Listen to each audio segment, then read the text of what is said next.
Thank you so much.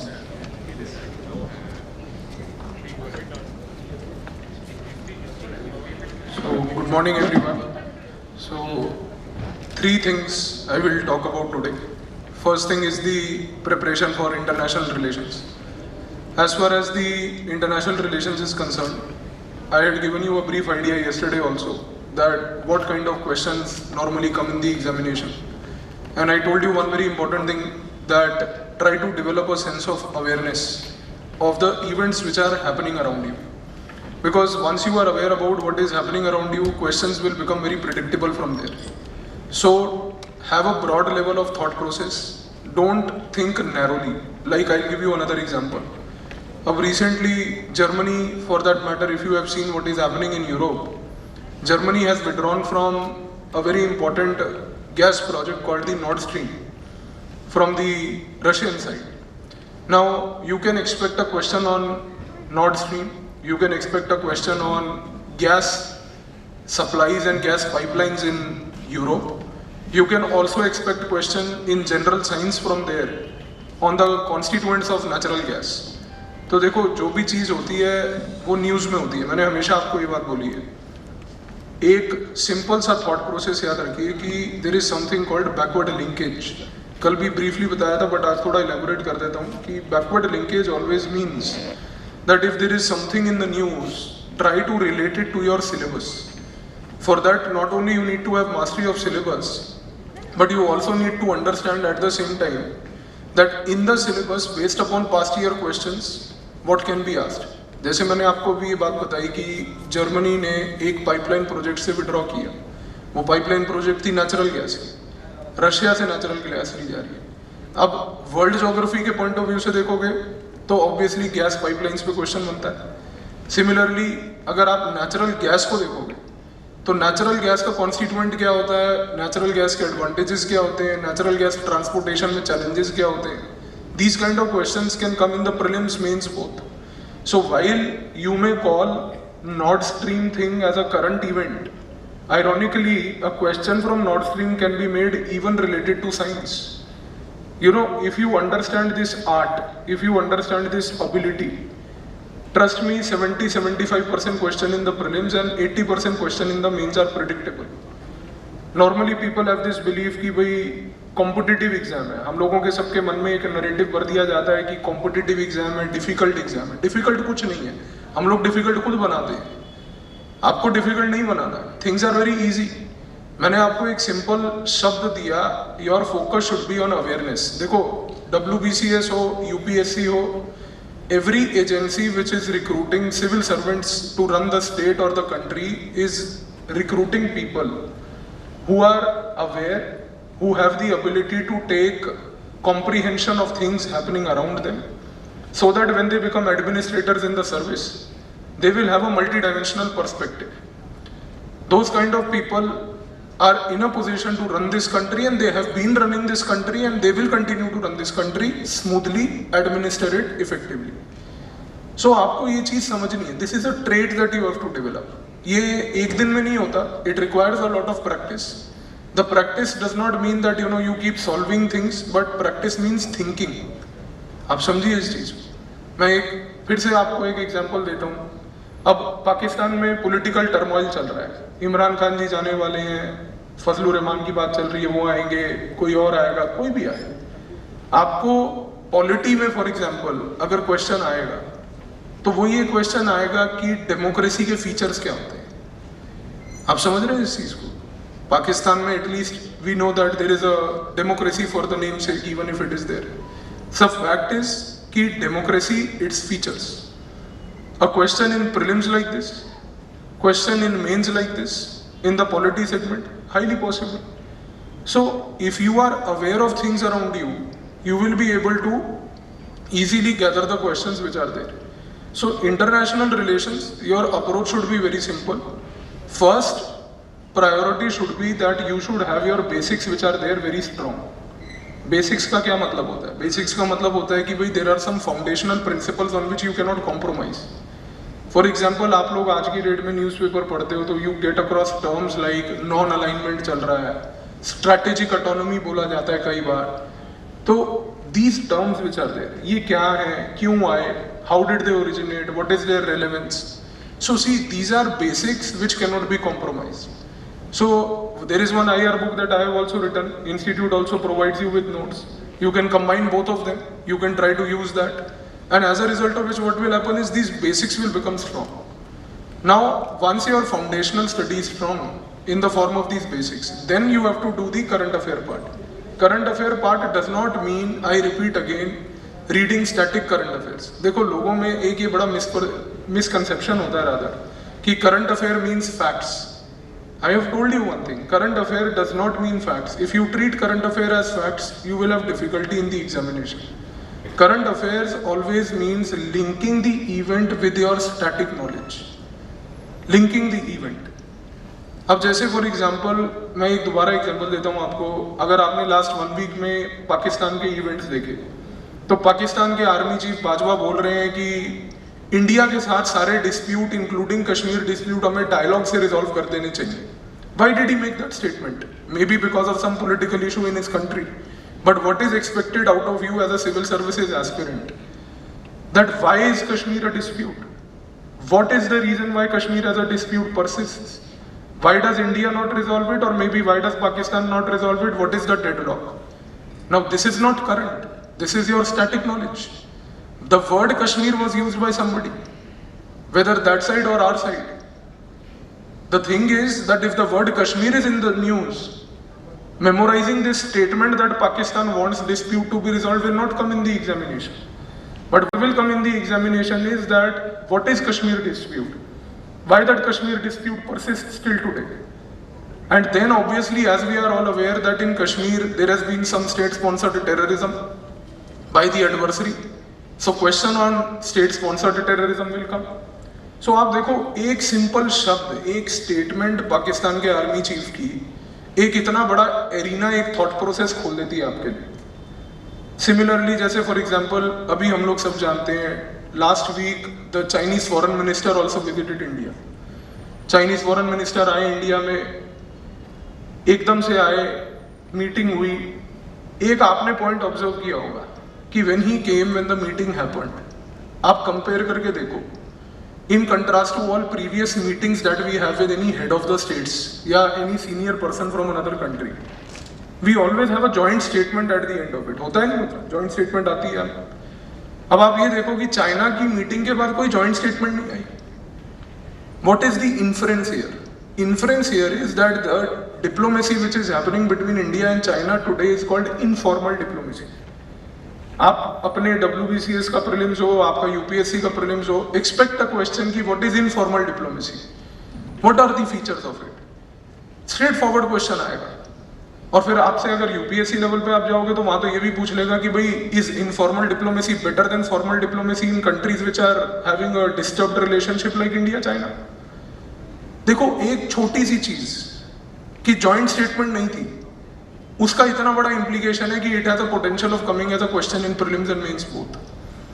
अब question यहाँ पर ये उठता है फिर कि इंडिया और चाइना के बीच में डिप्लोमेसी कैसी रही अभी तक, इंडिया और चाइना की डिप्लोमेसी में हर्डल्स क्या क्या थे. अब आपको ये स्टैटिक नॉलेज कंप्लीट होनी चाहिए.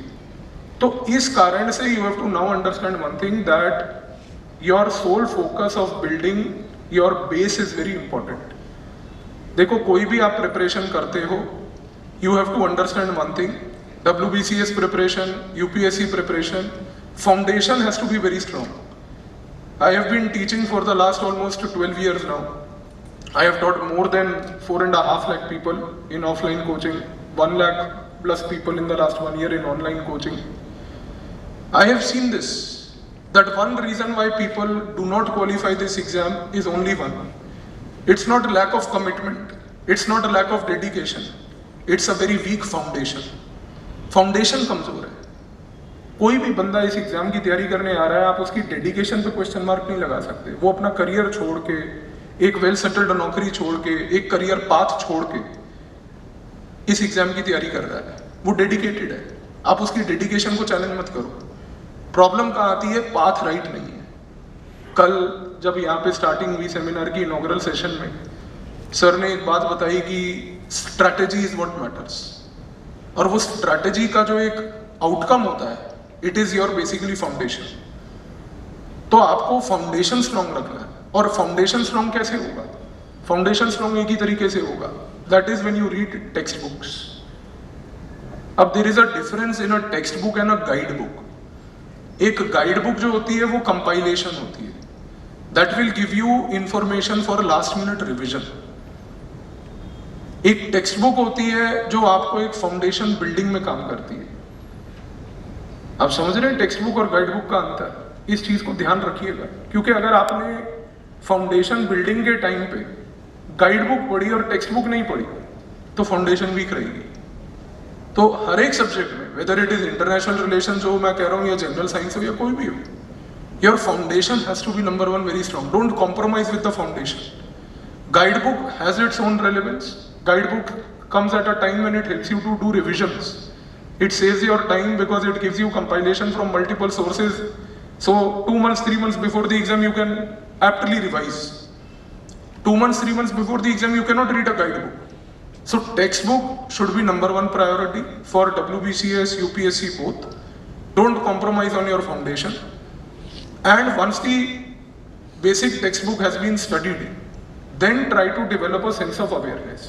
अब देखो जैसे इंटरनेशनल रिलेशन का मैंने आपको ये बताया कश्मीर के बारे में, कि भाई अगर आपको ये पता चल गया कि कश्मीर एक डिस्प्यूट है और आपने एक प्रॉपर टेक्स्ट बुक से पढ़ रखा है कि कश्मीर डिस्प्यूट के डायनेमिक्स क्या है।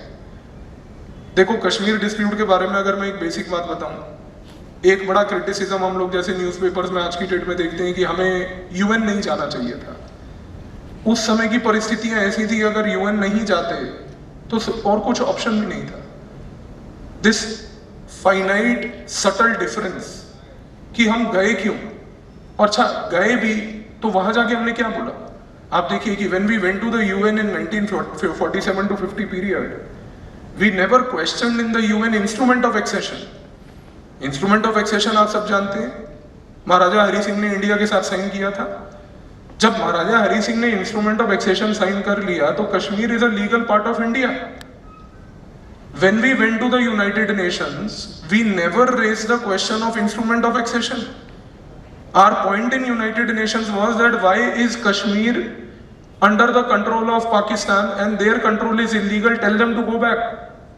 This is the basic foundational thing that you need to know. But हमें ये चीज़ नहीं पता होती। अब देखो दिस इज द पॉइंट, आप इंटरव्यू में जब जाएंगे यूपीएससी के, WBCS के, वो आपसे यही क्वेश्चन पूछेगा वहां पे कि what is the issue happening in the Kashmir, why did we go to the United Nations. अब आप वहां पे क्या करोगे, you might end up in giving some point which may not be the right point. So the fact of the matter is that right from the day one till today, 26 October 1947 till today, the debate on Kashmir between India, Pakistan, India, United Nations has never been on instrument of accession. That is an accepted fact. Fait accompli. We are not questioning on that. Our main problem in Kashmir that we have talked about even at the UN level way back that time was that why is Pakistan present there? When we saw that UN is unable to perform their duty to tell Pakistan to go away after 1971 war, when 1972 Shimla Agreement was signed, Indira Gandhi at that time said कि now we will not talk at the UN level, it's between you and me, you have occupied my territory, I will tell you directly to go back. Till today we are following that concept. So boss, this is the basic, ये foundation knowledge है, आप समझ रहे हो? तो मैं आपको जो बताने की कोशिश कर रहा हूँ, आप प्लीज इस पे ध्यान दीजिए। आपको अपने फाउंडेशन को कॉम्प्रोमाइज नहीं करना किसी भी सब्जेक्ट में। मैं IR का एक एग्जाम्पल दे रहा हूँ आपको।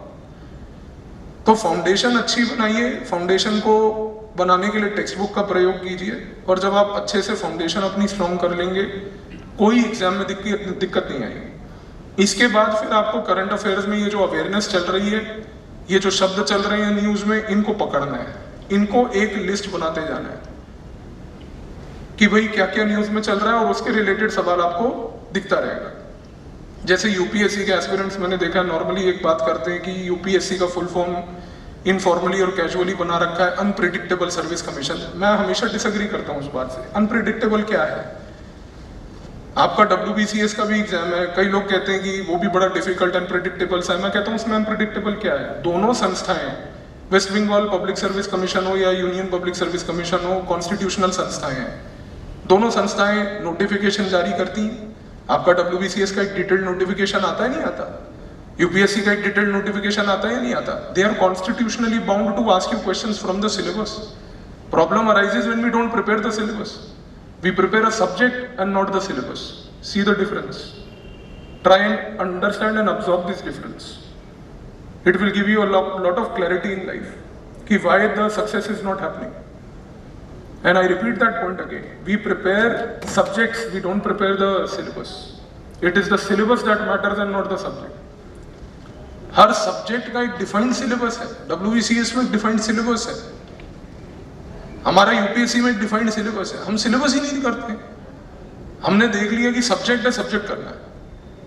Subject has to be prepared as per the syllabus in the examination defined. हम यहाँ पर कोई रिसर्चर बनने नहीं आए. कोई भी, आप लोग भी, हम लोग भी, all teachers, all students, nobody is interested to become a researcher. हमें रिसर्च नहीं करना, हमें एग्जाम पास करना है. और एग्जाम पास करोगे अगर आप सिलेबस प्रिपेयर करके जाओगे. Simple. So international relations basic foundation should be very strong. Don't compromise with the basics. If your basics are strong, current event amalgamation, you will be able to crack. Second thing I want to talk about is a brief discussion on Indian polity. अब Indian polity में यही issue है. Indian polity में देखिए, आप सबसे बड़ा problem क्या आता है कि we know that polity is a part that we have to study because questions will come on polity. WBCS में भी पॉलिटी है, यूपीएससी में भी पॉलिटी है. मेरा क्वेश्चन आपसे ये है, polity is a subject. In polity there is a syllabus. When you prepare polity, do you prepare the subject और the syllabus? Ask this question to yourself. In majority of the cases you will say you will prepare the subject. मैं आपको एक UPSC का example देता हूँ.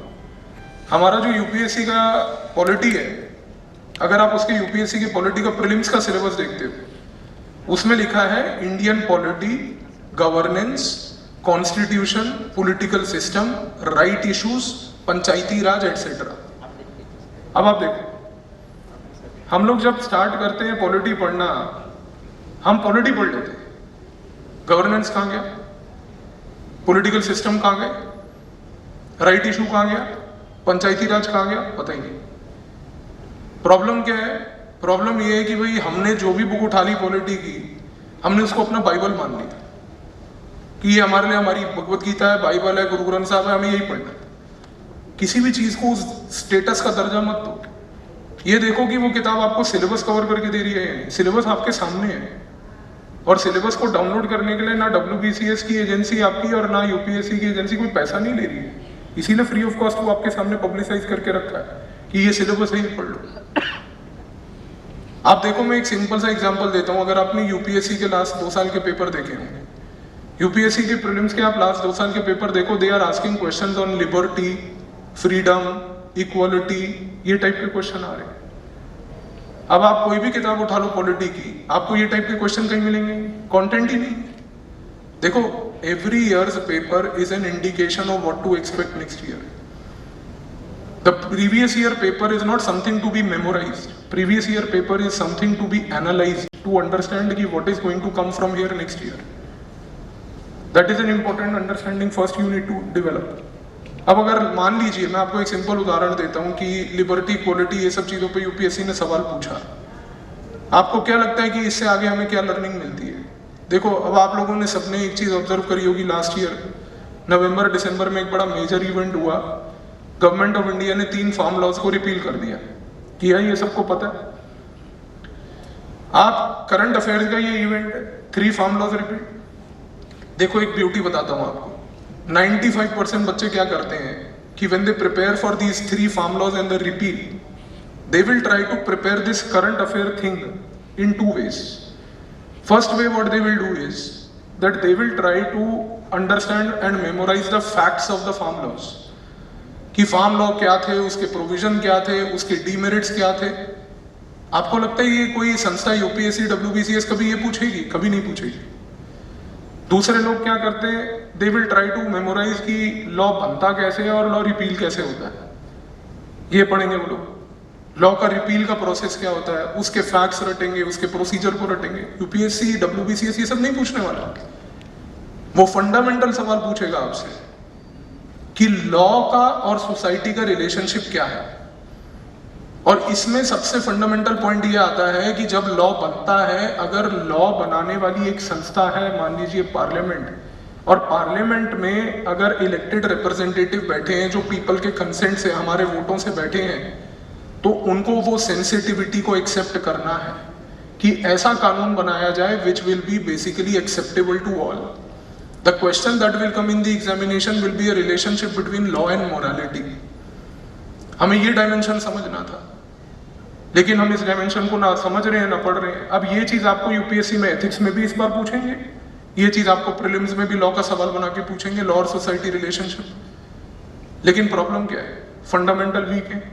हमने current affair को current affair बना के रखा हुआ है, स्टैटिक सब्जेक्ट बना के रखा हुआ है, दोनों कंपार्टमेंटलाइज कर रखे हैं.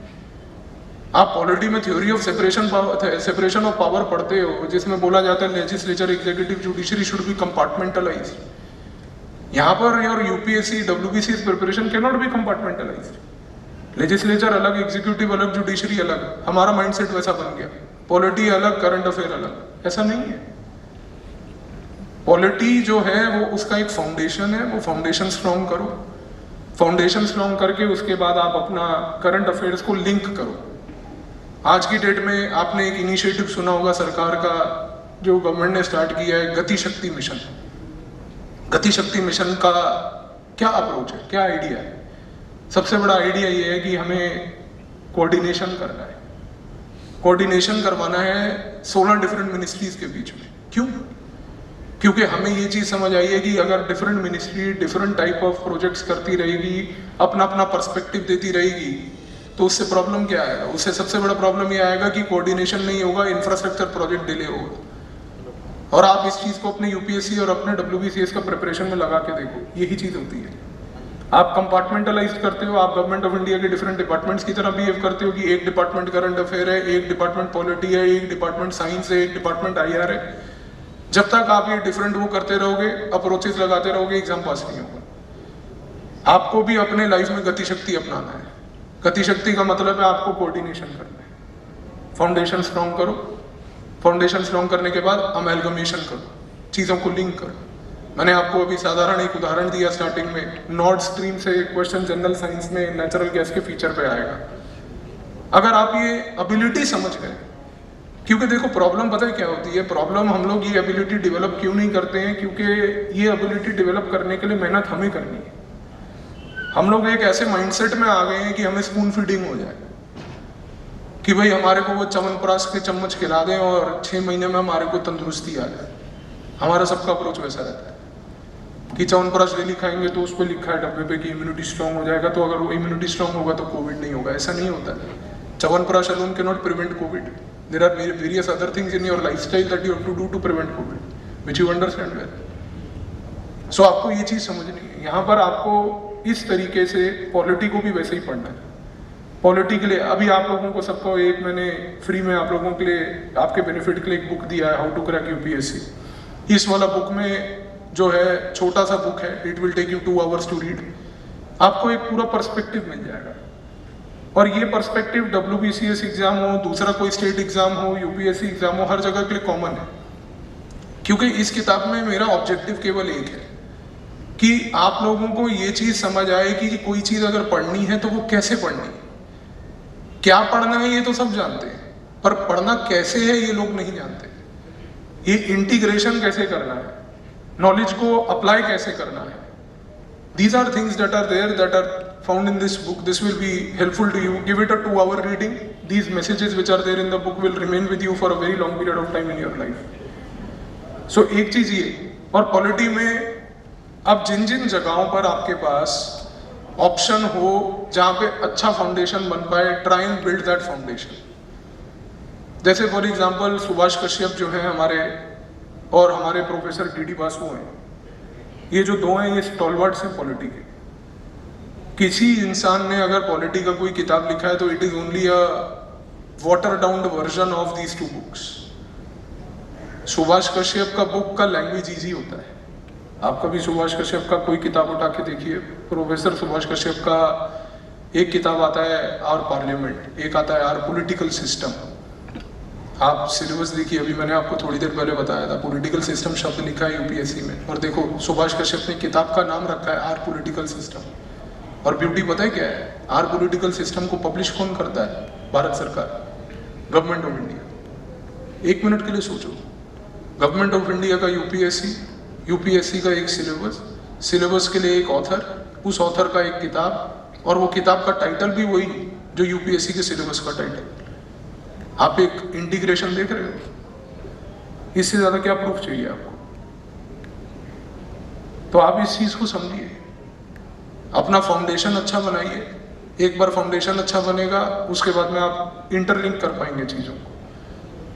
तो लोगों को अक्सर दिक्कत आती है बैकवर्ड लिंकेज बनाने में कि हम कैसे बनाएं। जब आपका फाउंडेशन स्ट्रांग होगा, आपको बनाने में दिक्कत नहीं है। और आखिरी चीज जो करंट अफेयर है, इसके बारे में मैं आपको बता चुका हूं। करंट अफेयर को करंट अफेयर बना के मत पढ़िए। एक देखिए, WBCS का एग्जाम जो है हमारा, उसका जो प्रीलिम्स का एग्जाम है, उसके प्रीलिम्स में फैक्चुअल करंट आता है कि भाई 2023 मान लीजिए 22-23 has been designated as international year of millets.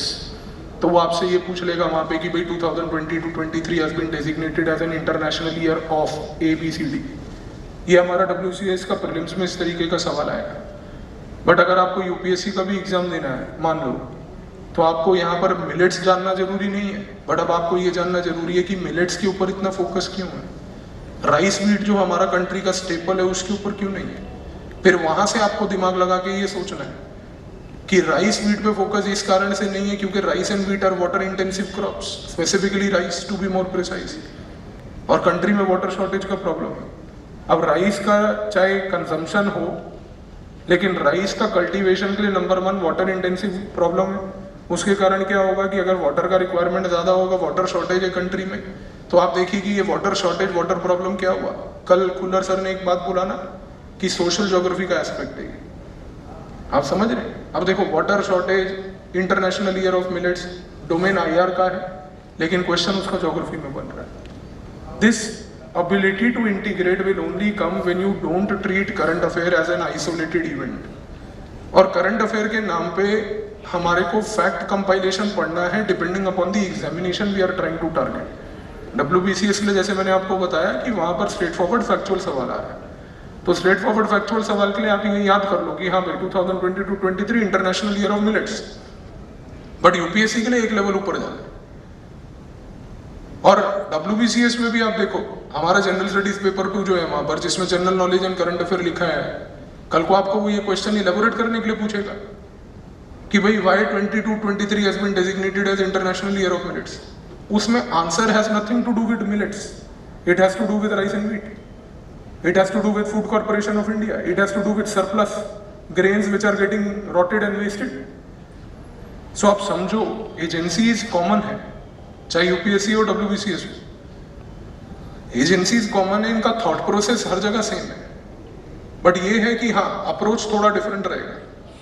तो बस मेरा यही मेन एक मैसेज है आपसे कि चीज़ों को होलिस्टिक तरीके से करने का कोशिश कीजिए and try to make sure that there is no compromise with your basics and foundation. Make sure text book approach is adopted in contrast to the guide book approach, because the textbook will help you to build a strong foundation. Foundation is strong, you will never have a problem in life. तो ये मेरा main message है। बाकी in case if you have any questions, I will be happy to address them. Thank you so much sir, খুব সুন্দর বলেছেন current affairs এবং international রিলেশনের জন্য। তো তোমাদের যদি কোনো কোয়েশ্চেন থাকে 1 by 1 হ্যান্ড রেজ করবে, আমরা তার কাছে যাব। যারা ওই মাইকটা নিয়ে আছে তারা একটু জায়গায় চলে যাও প্লিজ।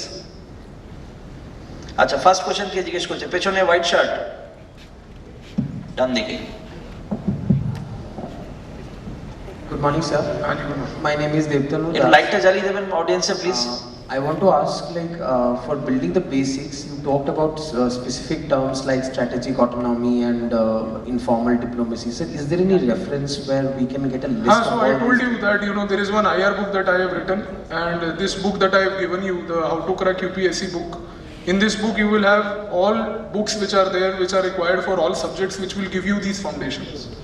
So, इस book को आप एक बार just give it a reading for 2 hours. It will not take more than 2 hours, but after 2 hours, it will put you in a thinking mode for the next 2 years of your life. So you will have all these books consolidated at one place. अब देखो यहाँ खड़ा होके अभी मैं आपको एक एक बुक लिस्ट लिखवाता, that would have wasted everyone's time. इसीलिए मैंने आप लोग को ये दे दिया, मैं कहा ये आप रखो, keep it with you, keep it on your table. Whenever you are having any difficulty, you pick this up. You will go to the subject, geography, history, science, economy, every subject has been dealt. तो आप उसको वहाँ से cover कर लो, कोई problem नहीं आएगा. Thank you. Sir, RK. so I have my next question is like when we are studying IR and we are reading about conflict between countries or relationship between countries, like not India but suppose Azerbaijan, Armenia country. Sir, how do we actually utilize that portion of current affairs for our purpose? Like, should we should we read only about the effects on India or from their perspective? Very good question. Let me elaborate this. There are two things to be kept in mind here. Azerbaijan-Armenia conflict is happening. Yemen conflict is happening. Houthi rebel fighting there. Taiwan Strait में problem चल रहा है. Three things to be adopted here. First, what the conflict is, why it is happening between those two countries. ये आपको एक basic जानना जरूरी है कि वो कॉन्फ्लिक्ट स्टार्ट कैसे हुआ, उसका प्रॉब्लम क्या है. फॉर एग्जांपल अगर ताइवान की हम बात करते हैं कि ताइवान में हमेशा कोई ना कोई इशू चल रहा होता है, कभी चाइना कुछ बोल रहा है, कभी जापान कुछ बोल रहा है, कभी यूएस कुछ बोल रहा है. ताइवान का इशू स्टार्ट होता है 1949 से when People's Republic of China was born. तो when People's Republic of China was born उस समय हुआ क्या कि ताइवान के क्रिएशन से आज की डेट तक चाइना को प्रॉब्लम है. This is the foundational point. So point number 1 is अगर आपका बेसिक स्ट्रॉन्ग है तो आपको आर्मीनिया अजरबैजान हो, प्रॉब्लम इन यमन हो, क्राइसिस इन ब्राजील हो, या फिर आपका फॉर दैट मैटर यहाँ पर ताइवान का इशू हो, ये अगर आपका फाउंडेशन स्ट्रॉन्ग है तो पॉइंट नंबर 1 आपका कंप्लीट हो गया. पॉइंट नंबर 2, अब आपको ये देखना है कि उसका इम्पैक्ट इंडिया पे कोई है या नहीं.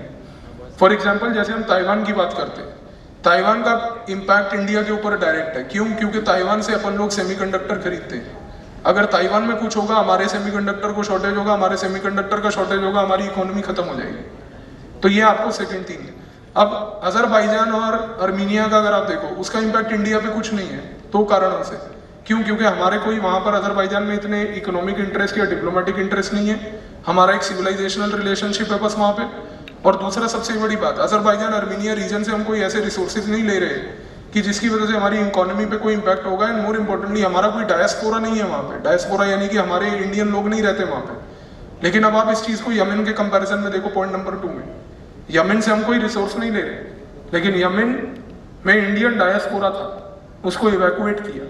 तो अगर हमने डायस्पोरा को यमन से इवैक्यूएट किया तो question on Indian diaspora, it's evacuation from Yemen, ये मेंस में आएगा. सो आपको वो आइडेंटिफाई करना है, और ये आप तभी आइडेंटिफाई कर पाओगे जब आपका स्टेप नंबर 1 स्ट्रॉन्ग है. नंबर 3, आपने उसके बाद मोस्ट इंपॉर्टेंट एस्पेक्ट इज कि ये जो कॉन्फ्लिक्ट्स वर्ल्ड में हो रहे हैं, इसके रिलेटेड आपको क्वेश्चन वर्ल्ड ज्योग्राफी में आएगा, वो भी प्रीलिम्स में या फिर मेंस में. अब जैसे फॉर एग्जांपल ताइवान लेता हूं मैं पहले. अब Taiwan straight, latitudinal longitudinally Taiwan straight से लेके आप देखिए कि कौन सी सिटीज हैं वहां पे, क्या क्या ज्योग्राफिकल फीचर्स हैं. अब ताइवान स्ट्रेट न्यूज में है तो ताइवान स्ट्रेट नॉर्थ से लेके नीचे तक पूरा पैसिफिक ओशन तक कौन से सीज हैं वहां पर, उनका north to south order, south to north order, वो पूरा एक आपको याद करना है. अब जैसे वर्ल्ड ज्योग्राफी एक एरिया जिसमें मोस्टली पीपल स्ट्रगल कि हम वर्ल्ड ज्योग्राफी में क्या पढ़ें. सी वर्ल्ड ज्योग्राफी में what you have to study is this only, what is happening in the news. So if you are able to do this, and for that matter now Armenia Azerbaijan अगर आप देखें तो Armenia Azerbaijan में भी क्या चीज़ है कि try to see in Armenia Azerbaijan कि latitudinally longitudinally how many cities of India are connected to it. Are you getting it? So there are 3 perspectives, there are 3 lenses that you have to rather apply whenever you see an international event. Like I give you the same example again, that if Germany has withdrawn from the Nord Stream, so don't only see that as an isolated event of Germany. Think about that if India is buying natural gas today, and if it is obviously not buying natural gas from Russia today, but we are going to buy natural gas from Iran, what is going to be the implication? And then study from the science perspective the physical constituents of natural gas. So this is how you prepare, you will have no difficulty. Next, RQ, Navindu, सामने.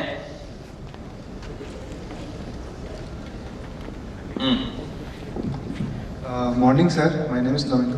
मेरा question ये है कि जैसे आपने बोला कि factual questions या डेटा हम न्यूज़पेपर या करंट अफेयर्स का जो होता है वो जनरली हम लोगों का टेंडेंसी ऐसा रहता है कि हम लोग वो गाइडलाइन बुक से ले लेते हैं, उसके बाद उसको चेक करते हैं कि क्या है। लेकिन आपने ऐसे बोला कि बेसिक कंसेप्ट पहले क्लियर होना चाहिए, उसके बाद करंट अफेयर्स में जाना चाहिए। तो माय क्वेश्चन इज दैट कैसे मतलब पहले ये पॉलिटी, आईआर या इकोनॉमिक क्लियर होने के बाद ही जाना चाहिए या पैरेलली करना चाहिए? सी अ वेरी गुड क्वेश्चन यार। मैं हमेशा जब यूपीएससी एस्पिरेंट्स को या किसी भी एस्पिरेंट को देखता हूँ तैयारी करने के लिए, एक कॉमन प्रॉब्लम उनके लाइफ का क्या रहता है, बैठ जाओ। कॉमन प्रॉब्लम क्या रहता है कि the day they start their preparation they start doing 2 blunders in life. First blunder is पहले दिन से आंसर लिखना चालू कर देते हैं, और सेकंड ब्लंडर इज कि पहले दिन से हिंदू न्यूज़पेपर उठा लेते हैं। आपने हिंदू न्यूज़पेपर उठा लिया, एडिटोरियल देखा, एडिटोरियल में आपने पढ़ा, वहां पर शब्द आ गया डमेस्कस। आपको पता ही नहीं डमेस्कस है क्या, आपको ये भी नहीं पता कि डमेस्कस कोई सिटी है, किसी इंसान का नाम है, क्या है। आप क्या करोगे? You will start going to the internet. फिर आप इंटरनेट पे 4 घंटे का पीएचडी करोगे, वहां जाके रिसर्च करोगे, देखोगे डमेस्कस, फिर वो डमेस्कस टाइप करोगे तो फिर वहां पे डमेस्कस का इतिहास, फिर आप देखोगे डमेस्कस सीरियन कॉन्फ्लिक्ट। आप 5 घंटा बर्बाद करोगे और आपको ना पता चलेगा सीरियन कॉन्फ्लिक्ट क्या है और ना आपको पता चलेगा डमेस्कस क्या है। प्रॉब्लम क्या है? प्रॉब्लम ये है कि these are 2 fundamental flaws in our preparation, these are conceptual errors that people make. मैं हमेशा स्टूडेंट्स को एक सिंपल एडवाइस ये देता हूँ कि number 1, when you start your preparation for the first 100 days of your preparation, जैसे कोई भी नया सरकार आता है वो सबसे पहले बोलता है ना 100 डे अचीवमेंट, आपको अपना लाइफ का भी वही 100 डे अप्रोच अपनाना है। First 100 days don't read the newspaper, but do buy the newspaper, keep it, you can cover the backlog later. Now why do I say ki don't read the newspaper? For 3 reasons. First reason is that in the newspaper you require a basic fundamental study of 3 important subjects. First subject is international relations, second subject is your Indian polity, and third subject is Indian economy. अगर आपका ये 3 subject strong होगा, 95% newspaper आप पढ़ पाएंगे, समझ पाएंगे, because 95% newspaper revolves around these 3। इसके सिवाय कुछ नहीं होता न्यूज़पेपर में। अब फॉर एग्जांपल आपने इंडियन पॉलिटी का पूरा फाउंडेशनल स्टडी कर लिया 100 डे के पीरियड में, अब आप आर्टिकल उठा रहे हैं, कंपेयर कीजिएगा। लाइफ में आपने पहले दिन न्यूज़पेपर खोला, पहले दिन आपने न्यूज़पेपर खोला तो आपके न्यूज़पेपर में एक आर्टिकल आपने देखा एंटी डिफेक्शन लॉ, आपको पता ही नहीं होता क्या है। फिर आपने दूसरा आर्टिकल देखा nuclear non proliferation treaty. Proliferation पहले वर्ड प्रोनाउंस करने में 15 मिनट हमें लग गए कि वो है क्या। फिर उसको गूगल पे जाके लिख रहे हैं प्रोलिफरेशन, फिर वो वहाँ पे साउंड वाला बटन क्लिक करके सुनने का कोशिश कर रहे हैं, याद कर रहे हैं, ये चैलेंज आता है। पर आप सोचिए 1 मिनट के लिए कि अगर आपने इंटरनेशनल रिलेशन का पूरा बेसिक पढ़ रखा है और आपको मालूम है कि what is nuclear non proliferation treaty, why it came, why is India opposed to it and all those things, आपको वो ना तो वर्ड समझने में प्रॉब्लम होगी और ना वो आर्टिकल समझने में प्रॉब्लम होगी। आपने थोड़ा सा न्यूज़पेपर आगे बढ़ाया, आप बिजनेस पेज की तरफ गए, वहां पर आपने उठा के देखा कि आरबीआई का एक आर्टिकल, एक न्यूज आइटम आ गया, RBI is decided to maintain repo rate at 4.5%। खत्म, बर्बाद। अब पता ही नहीं हमें होता क्या है रेपो रेट, हमें ये पता ही नहीं कि आरबीआई रेपो रेट को रेगुलेट क्यों कर रही है, कैसे कर रही है। क्या करोगे आप जाओगे ऑनलाइन, वहां जाके 4 घंटे का रिसर्च करोगे, रेपो रेट पे पीएचडी करोगे, वो आर्टिकल पढ़ोगे जो आरबीआई के वर्किंग पेपर है, जो आरबीआई मतलब खुद नहीं पढ़ रहा, आप पढ़ रहे हो। क्या होगा उससे? You will waste 4 hours of your life. And I tell you one thing, I have been observing this for the last 12 years amongst aspirants. Starting में क्या होता है, व्हेन यू स्टार्ट प्रिपेयरिंग ना, उस टाइम पे यू आर वेरी इंथुजियास्टिक, तो उस time पे you want to do all efforts. तो उस टाइम पे आप क्या करोगे, 1 हफ्ता, 2 हफ्ता, 3 हफ्ता, ये 4 घंटे 5 घंटे का रिसर्च डेली करोगे। बट क्या होगा कि 3rd वीक 4th वीक तक आप फ्रस्ट्रेट हो जाओगे, आपको समझ नहीं आएगा, आप लॉस्ट हो जाओगे, क्योंकि आप नोट्स भी बना रहे हो, पढ़ भी रहे हो, समझ भी रहे हो, लेकिन फिर भी कुछ दिमाग में नहीं बैठ रहा। 4th और 5th week onwards your life changes, and your life changes in the direction where you start attempting things which will ensure that you don't succeed in the next attempt that you are going to give. First 4 to 5 weeks decide everything. क्यों? क्योंकि first 4 to 5 weeks में जब आपने ये research approach अपनाया, research approach में आपको कोई क्लैरिटी नहीं मिली, 5th वीक तक आप जाके क्या कर लोगे, 5th वीक तक you will end up in going to some website जो आपको एक रेडीमेड मसाला दे रहा है करंट अफेयर का बना के, और वो कर कुछ नहीं रहा। By the way, do this one basic study, one basic homework which I would expect you to do today.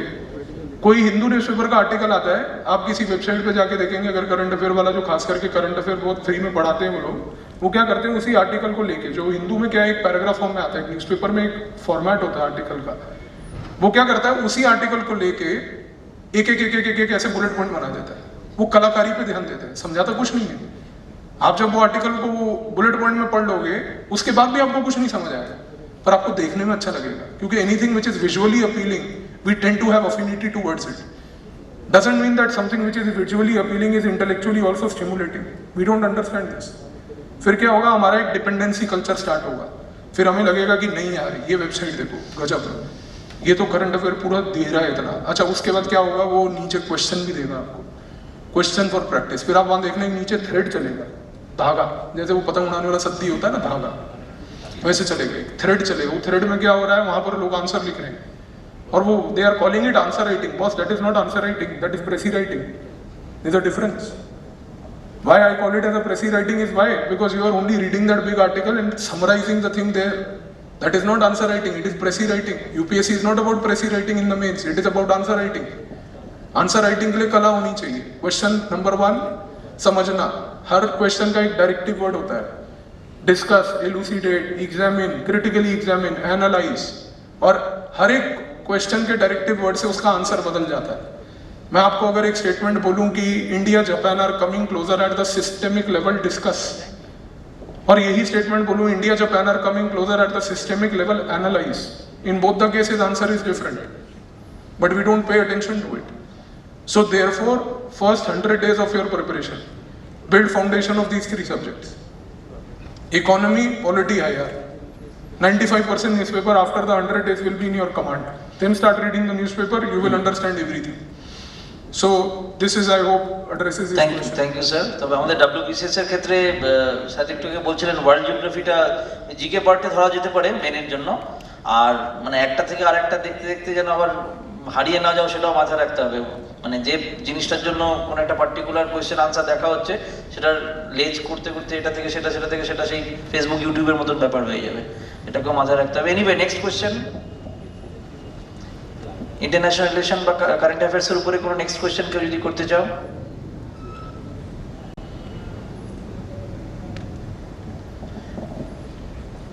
ঠিক আছে, then thank you sir. Thank you.